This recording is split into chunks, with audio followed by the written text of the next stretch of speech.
Neste episódio do podcast Panorama de Negócios, vamos falar sobre inovação na área de saúde hospitalar, que tem gerado transformações importantes não apenas na tecnologia e gestão, mas também na forma como os hospitais atendem e cuidam dos pacientes. Entender como funciona o complexo sistema de saúde. O nosso convidado é o superintendente do Hospital da PUC de Campinas e membro do Conselho de Ética da Associação Nacional dos Hospitais Privados do Brasil, médico, neurocirurgião e diretor executivo em saúde. Eu estou falando do Dr. Aguinaldo Pereira Catanossi. Com o apoio da Equala, agência de marketing digital, e da InfoEstude Comunicação, profissionalismo, criatividade e parceria, está no ar o podcast Panorama de Negócios. Doutor, é um prazer imenso ter aceito o convite, para participar do podcast Panorama de Negócios. E para a gente é um motivo muito grande, uma satisfação muito grande, até porque as pessoas que estão nos acompanhando, elas vão ter uma ideia de como funciona mesmo um hospital, os cuidados que se tem, porque muitas vezes as pessoas não têm essa noção, Muitas vezes elas chegam ao hospital porque elas estão desesperadas com algum problema de saúde, mas elas não acompanham como é que é exatamente essa questão da rotina. Então, muito obrigado, viu, doutor? Eu que agradeço o convite, obrigado a todos, obrigado a todo o time seu aqui pela recepção.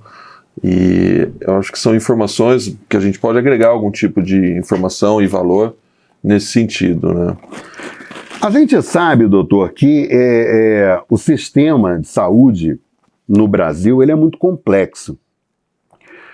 O Hospital da PUC é um hospital tradicionalíssimo em Campinas, uma referência numa série de questões.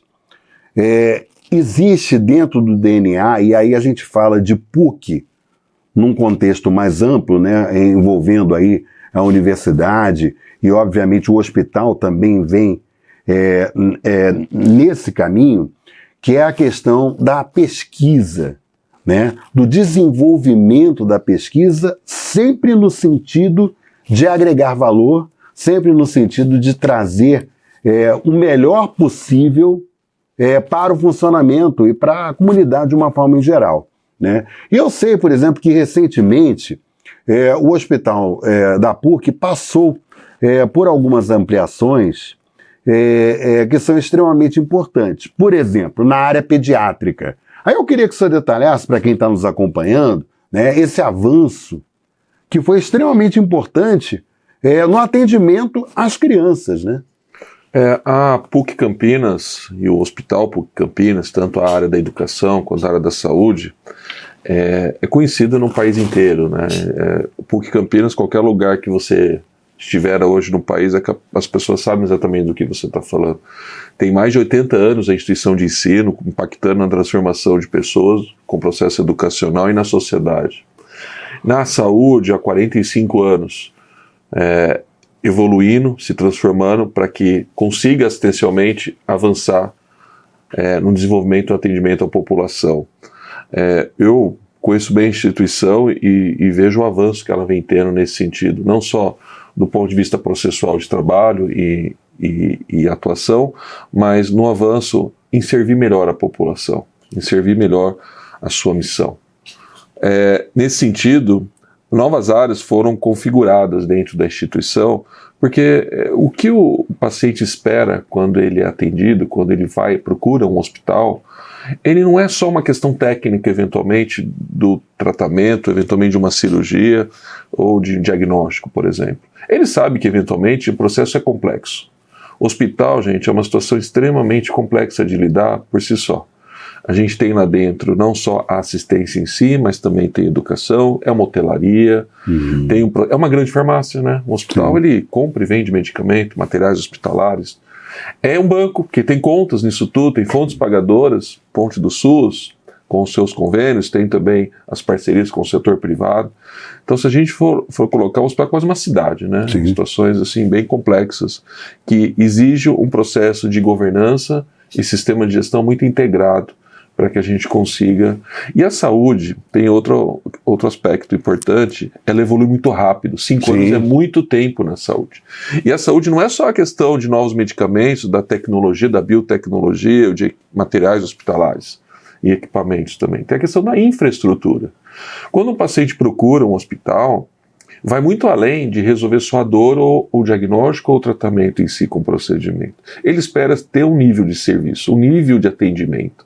Ele espera ter um acolhimento nesse processo. Nossa instituição, até pelo fato da sua missão católica, preza pela humanização. E a infraestrutura, não só com o avanço tecnológico, mas o redimensionamento dessa estrutura para atender as expectativas do paciente e dos colaboradores e dos médicos, ela precisa ser atualizada de uma maneira muito mais inteligente e rápida, eventualmente, do que uma outra instituição. Nesse sentido, nessa reconfiguração, a parte infantil era uma demanda que se tinha para que a gente pudesse avançar nas cirurgias de alta complexidade cardíaca, num nível de atendimento. Por exemplo, essas famílias ficam mais tempo com os seus pacientes ficam mais tempo internados.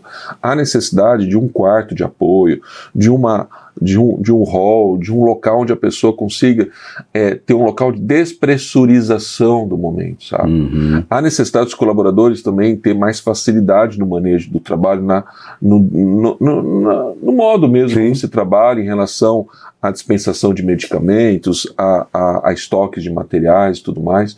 Tudo isso de maneira eletrônica, o que muda a configuração do seu espaço. Sim, sim. Né? Então, doutor, na verdade, por exemplo, vocês estão usando a inteligência artificial dentro da unidade hospitalar, sob o ponto de vista, por exemplo, da triagem de medicamentos, por exemplo, de materiais necessários para o funcionamento de um hospital. Seringa, essas coisas assim. Sim. Vocês estão utilizando? Já utilizamos plataformas extremamente modernas, com situações até de compras inteligentes. Olha que legal. Tem até um processo lá, módulo Analytics, que chama, então a gente acompanha o processo de... Então, performance no compra, sem isso que você está dizendo, a gente não consegue ter bons sistemas de compras. A gente precisa comprar até pela responsabilidade da prestação de contas e para o equilíbrio do sistema, né?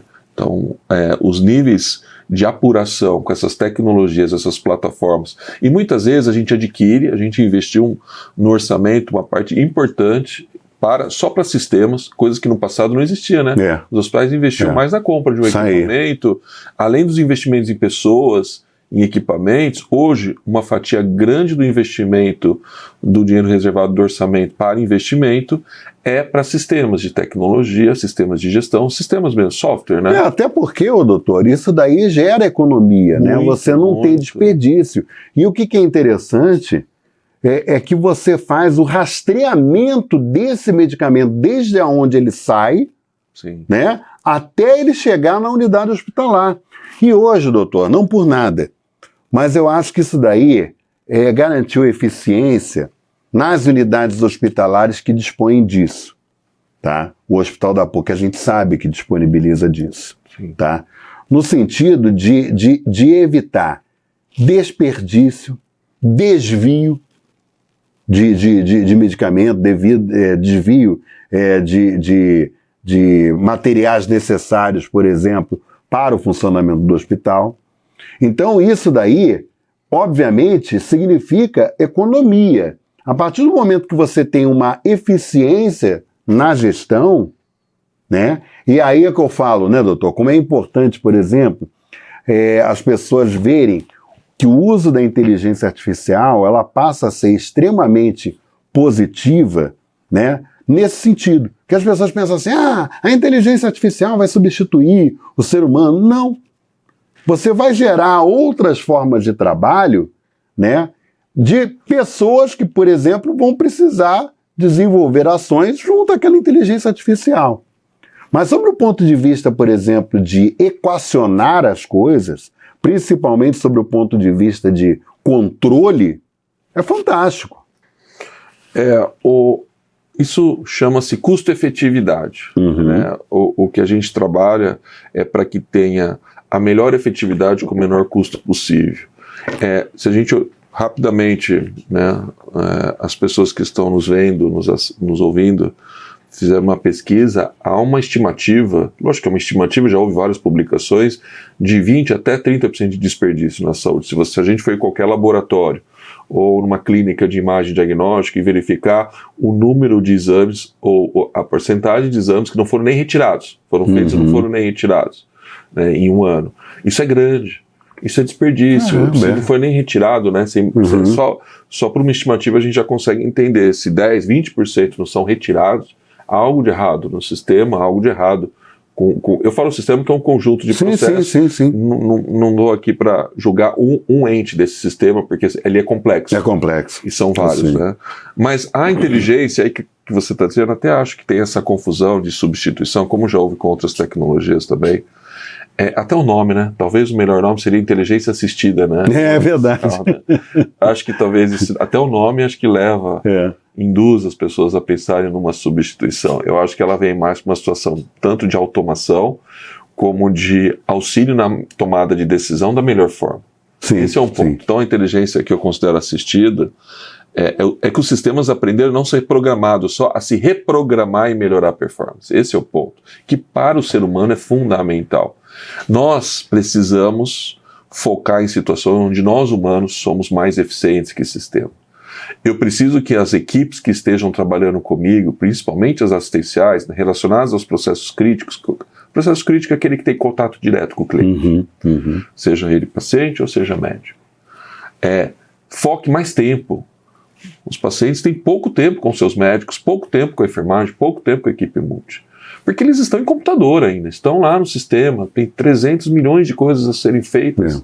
Devido a essa complexidade do atendimento, isso sobrecarrega. Por isso que o ambiente hospitalar muitas vezes é um ambiente de estresse, de tensão, não só pelo motivo principal, que é atender pessoas que estão com algum problema, mas também os seus processos são sempre tensionados pela falta sempre de tempo. Apesar de todo o dimensionamento e cálculo disso, também ser de forma inteligente, mas eventualmente por situações de sazonalidade e situações até imprevisíveis, relacionados ao paciente e à sua demanda, mas também de várias demandas do momento, algumas situações de atendimento de epidemia, situações de atendimento também de infecções aí relacionadas ao momento que a gente vive do frio e tudo mais. Isso sobrecarrega o sistema e acaba deixando o sistema de uma forma tensionada. Acho que basicamente em relação à inteligência artificial ela vem nos ajudar, né? Para deixar as pessoas mais em contato com o sem dúvida. Doutor, você sabe que o senhor está falando sobre isso, está me vindo agora nesse momento à mente uma questão extremamente importante. Logo na abertura do podcast Panorama de Negócios, o senhor falou sobre a questão da humanização do atendimento. E aí tem algo extremamente importante, que é o seguinte, o Hospital da PUC, ele é ligado à Igreja Católica. E aí eu acho que isso daí acaba ficando mais forte ainda, né?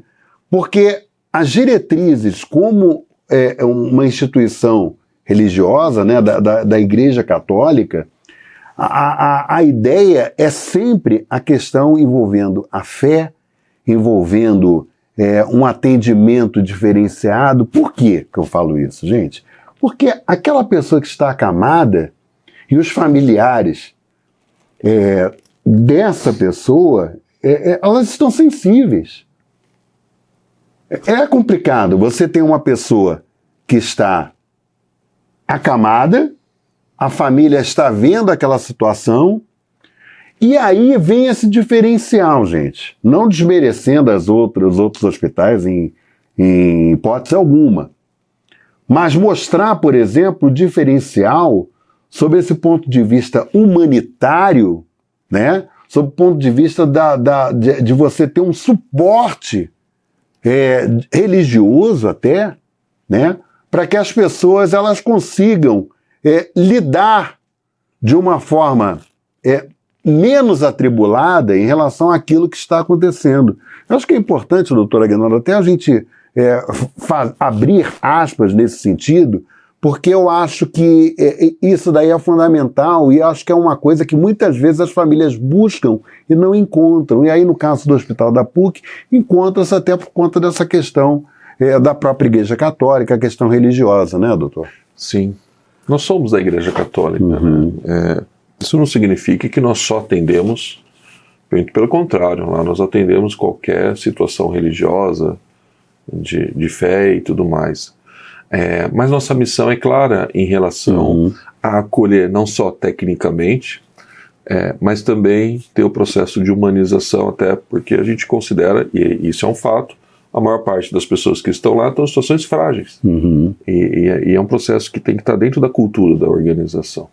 O desafio, até porque também um processo complexo é a gestão de pessoas nos hospitais, é a rotatividade muito alta, e esse processo de cultura, ele tem que ter uma estratégia muito clara e muito delicada para que esse turnover, essa troca, a gente entende o setor da saúde fisicamente e a questão da atualização sendo um dos fatores também dessa rotação, desse job rotation que a gente fala, que é necessário para o desenvolvimento dessas pessoas também. A gente sabe disso. São oportunidades de mercado, oportunidades de trabalho e desenvolvimento.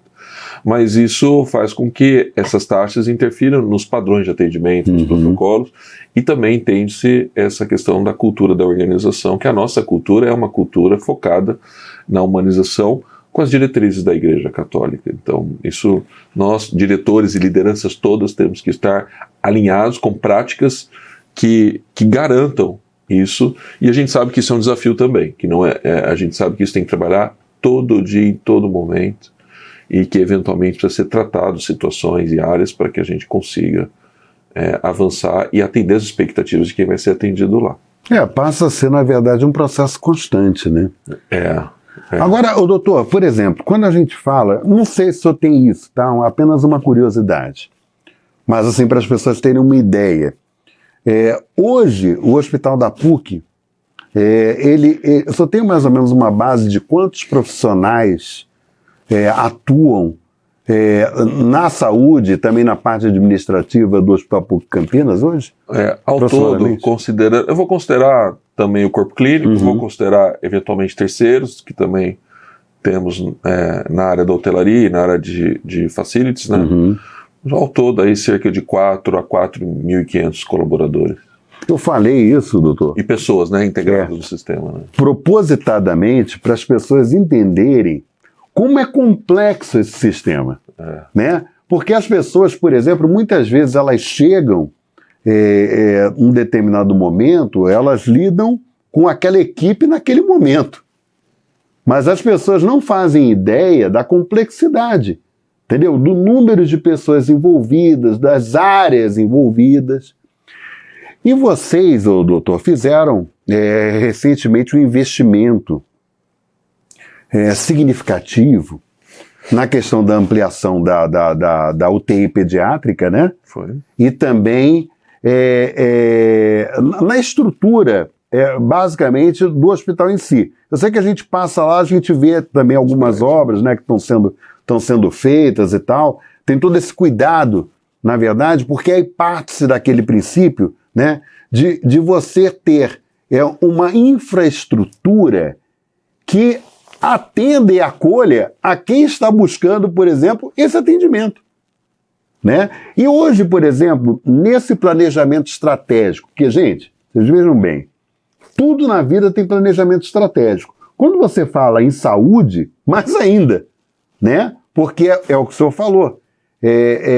5 anos, por exemplo, na saúde... É muito tempo. Né? Mas assim, dentro do planejamento estratégico hoje, doutor Aguinaldo, o que o senhor destacaria, que o senhor entende que seja importante para quem está acompanhando neste momento, saber das novidades, do que vai encontrar, né, se for ao hospital, para esse atendimento? Bom, também graças aos últimos 2 anos, com o meu retorno na função executiva na superintendência do hospital e a credibilidade que a gente conseguiu construir com os resultados e as melhorias nesse tempo. Agradecer também à mantenedora que vem nos dando apoio com os investimentos e as diretrizes necessárias. Dom João, nosso arcebispo de Campinas, participa ativamente das linhas estratégicas e do acompanhamento desses resultados.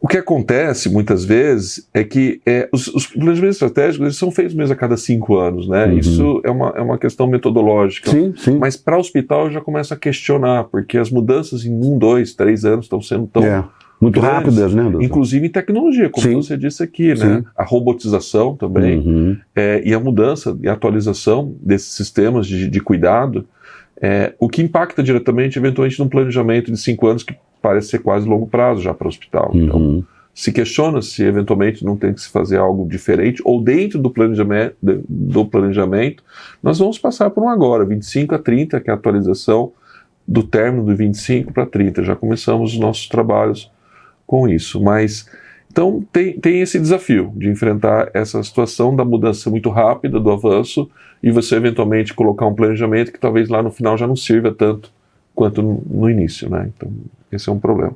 Agora, o foco que a gente tem que ter, e eu penso que a atualização que a gente precisa é sempre focar naquilo que a gente percebe que é a demanda de mercado e dos clientes, dos pacientes.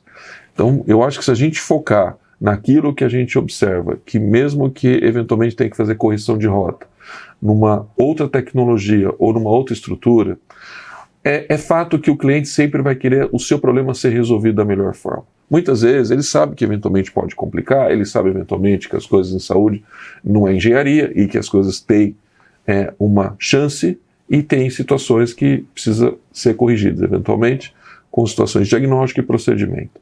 Mas ele quer ser bem atendido. Então, para isso, a instituição tem que ter boa comunicação, a instituição tem que estar alinhada com a expectativa que se tem já do momento de tecnologia, para que não só tenha a gestão com alta performance, mas o atendimento melhor também, com bons resultados, bons medicamentos e boa equipe treinada. Para isso, tudo que tiver ao redor disso contribua para que isso se torne em resultado. Primeiro, satisfação dos clientes. Segundo, o resultado dentro da missão da igreja. Dentro do processo educacional, a transformação dessas pessoas, que muitos estão em pós-graduação, residência, tem residência multi, tem residência médica, tem trabalho científico, tem pesquisa clínica e tudo mais. E, por último, a questão também importante dentro disso tudo, a estabilidade e a sustentabilidade financeira, contribuindo com aquilo que você iniciou, com o custo adequado à efetividade do processo. Com relação, por exemplo, doutor, está dentro do escopo da instituição, por exemplo, a aquisição, por exemplo, de novos equipamentos, só para as pessoas poderem ter uma ideia. Tem algumas situações já em processo. Nós temos aí, inclusive, em processo de autorização e de liberação de novas obras e novas entregas na cidade. Uma delas um centro de nefrologia e hemodiálise, que é uma demanda grande, até pelo envelhecimento da população, as situações de nefropatia e o tratamento com hemodiálise. Então nós estamos... E o ideal é que algumas não sejam tudo lá onde é hoje o hospital, no campus 2 da saúde. Né? Até porque é uma área que fica próximo da Anhanguera e às vezes há uma dificuldade do deslocamento e mobilidade. Então, porque meio que trava, né, o trânsito. Então nós temos ali essa construção já sendo iniciada, aguardando o trâmite, o alvará em relação às demolições já estamos em processo, mas tem alguns documentos ainda em tramitação para que a gente avance nessa construção desse serviço novo ali próximo no Taquaral. É uma área boa, próxima do Liceu, inclusive ali. É uma área que de fácil Júlio acesso. Diniz, fácil acesso e tal. Temos a própria maternidade de Campinas, que é um processo que ainda está em uma fase intermediária, que é a aquisição em processo ainda de transformação desse hospital, no processo integrado todo, mas ainda está correndo o processo do ponto de vista jurídico e caminhando bem, para que o hospital da maternidade de Campinas, um grande hospital, também seja um dos integrantes, um dos equipamentos da saúde para que a gente possa oferecer uma melhora aí para a cidade, sabe? Vocês estão entendendo agora porque que eu estou cutucando o doutor Aguinaldo, né? Porque o que acontece, gente? Eu estou brincando, mas isso é extremamente importante. E na verdade, a minha provocação tem um sentido para as pessoas entenderem a importância do Hospital da PUC, não só para Campinas, mas para toda, eu não diria nem região metropolitana, viu, doutor? Eu diria até que extrapola a região metropolitana de Campinas. Porque muitas pessoas, por exemplo, de outras cidades, buscam o Hospital da PUC, prefeituras, inclusive, trazem pacientes para serem atendidos no Hospital da PUC. Por quê? O Hospital da PUC é uma referência, ponto. E é importante que as pessoas entendam que essa referência, ela tem uma complexidade que é muito importante sob o ponto de vista de saúde, gente. Quando você fala, por exemplo, a gente sabe, né, a maternidade de Campinas, o Hospital Maternidade de Campinas, sempre foi uma referência. Quantas e quantas pessoas nasceram, né, na maternidade de Campinas? E durante, ao longo desses anos, obviamente, surgiram algumas dificuldades que não é fácil, gente, você administrar um complexo hospitalar, é muito difícil, os insumos são muito caros, né? Você tem despesa com pessoal, você tem despesa com equipamento, então é importante que as pessoas tenham essa visão, né, que a coisa não é tão simples assim. E quando você fala, por exemplo, Sistema Único de Saúde, né, o valor, por exemplo, que o sistema de saúde reembolsa os hospitais é um valor muito, muito aquém do que seria necessário. Então, por exemplo, no caso do Hospital da PUC, eles acabam tendo que ter os convênios, né, com os planos de saúde, também atendimento particular, né, fora dos convênios, vocês fazem, né, inclusive. Sim. Então, para poder manter o padrão de qualidade que tem. E eu estou falando nesse sentido porque você fala do Hospital Maternidade de Campinas, que é uma referência na cidade, entendeu? Que passa a ter a chancela da PUC. A gente fala, por exemplo, nesse centro de nefrologia, né? O senhor falou há pouco, e é fato, a população brasileira está envelhecendo, né? Você precisa desses cuidados e ampliar esses cuidados. Aí entra na questão da humanização que nós falamos há pouco. Na verdade, o que eu estou querendo mostrar para as pessoas, doutor, é como as coisas elas se encaixam, né, e elas se desenvolvem, até para as pessoas entenderem tão quanto é maravilhosa essa máquina chamada saúde. E assim, doutor, eu fico muito feliz de poder trazer e mostrar um viés diferenciado de atendimento para as pessoas terem uma ideia. Porque as pessoas, muitas vezes, elas falam assim, ele está com um médico, caramba, vai falar sobre doença. Vai falar sobre cuidado em relação à doença. Não, a gente está falando do cuidado à saúde, para você ter mais saúde e saúde de qualidade.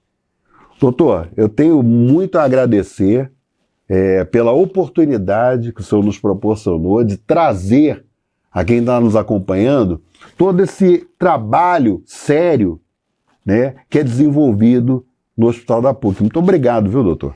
Eu que agradeço. Eu sou um representante de milhares de pessoas envolvidas nisso, né? Sou muito grato à equipe de trabalho, a Crislane está aqui, também representa boa parte desse time. A instituição atende, no Hospital da PUC, atende mais de 30 mil pessoas, né? Nós sabemos da importância... Por mês, doutor? Por mês. Nossa, por mês, mais de 30, contando laboratório, contando tudo, SUS e o setor privado também. Então é uma situação de alto impacto, né? Sim. E com essas novas unidades chegando, integrando, esse número vai aumentar ainda mais. Sim, com certeza. Passaremos a ser, talvez, o hospital privado com filantropia, né, que é o nosso caso, o maior da região, sim, somando o número de leitos do Hospital PUC Campinas, quase 400, e mais o da maternidade em breve, né? A questão é o nosso comprometimento. Nós sabemos que nós somos referência, graças ao trabalho de muitos que passaram, inclusive, não é só de quem está lá nesse momento, e nós somos gratos a isso. mas nós sabemos que há um compromisso em melhorar mais. Temos que melhorar o nível de serviço e isso nós estamos todos com um compromisso alinhados à nossa missão. Então eu queria deixar aqui meu agradecimento e obrigado pela oportunidade. Gente, veja e reveja quantas vezes você quiser esse episódio do Dr. Aguinaldo falando sobre saúde, mas saúde sob um ponto de vista que muitas vezes não é abordado, né, pelos órgãos de comunicação. Eu fiz questão da gente abordar sobre esse viés aqui no podcast Panorama de Negócios, mostrando a importância, né, do setor de saúde na vida e como isso aí impacta também na vida das pessoas. Então você acessa o canal do podcast Panorama de Negócios no YouTube e também quando você quiser informações, né, sobre economia, negócios e tal, aí você vai lá no site do Panorama de Negócios em www.panoramadenegócios.com.br. Agradecendo ao Daniel, agradecendo a Crisane, ao Dr. Aguinaldo, né, por trazer essa possibilidade das pessoas acompanharem como é que é o sistema de saúde aqui em Campinas. Grande abraço a vocês e até o próximo episódio, sempre com um tema importante e interessante para você que nos acompanha. Até lá.